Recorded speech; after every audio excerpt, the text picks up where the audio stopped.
السلام عليكم ورحمة الله وبركاته. ناس كتير أوي بتسأل على حاجة لزيادة الوزن، أو طريقة أو خلطة لزيادة الوزن. بصوا يا جماعة، عشان نقدر صريح معاكم، مفيش حاجة اسمها هتزود الوزن معاك. احنا الأول عاوز تزود وزنك، هقول لك سبب تأخير الوزن. سبب تأخير الوزن عندك تلات حاجات رئيسية. أولا التربية. ثانيا المشاكل البكتيرية اللي بتحصل وبالذات المعوية. ثالثا السموم.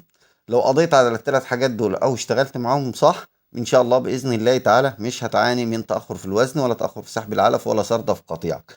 تظبط التربيه، تظبط الشغل بتاعك، تعالج المعوي، تعالج البكتيريا، تقضي عليها وتعالج السموم. طيب النهارده بقى هقول لكم على طريقه ان شاء الله تقضي معاك على المشاكل دي كلها، الا التربيه. طبعا التربيه دي في ايدك.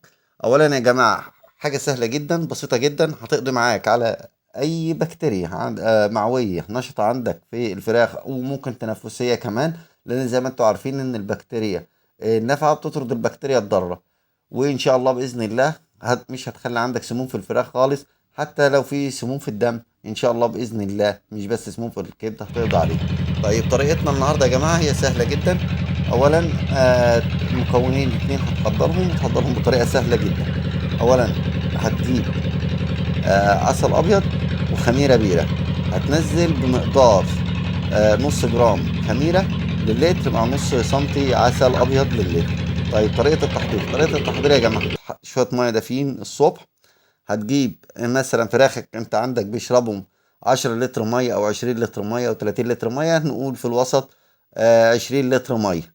20 لتر ميه في 12 ساعه، يبقى انت هتجيب 10 جرام خميره بيره وخمسة او 10 سنتي عسل.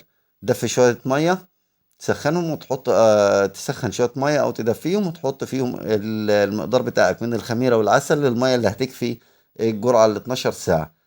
وتسيبهم مع بعض ساعة، وبعد كده تقدمها للفراخ بتاعتك، وإن شاء الله بإذن الله الطريقة دي تحضر البكتيريا نافعة جدا، بتنشط البكتيريا النافعة في الأمعاء.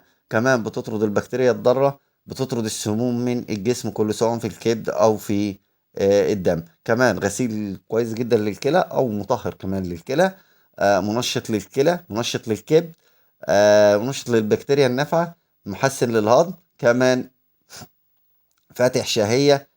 كمان بتحسن معاك بتحسن معاك امتصاص الغذاء في الأمعاء، بتحسن معاك التمثيل الغذائي. إن شاء الله بإذن الله لو مشيت بالطريقة دي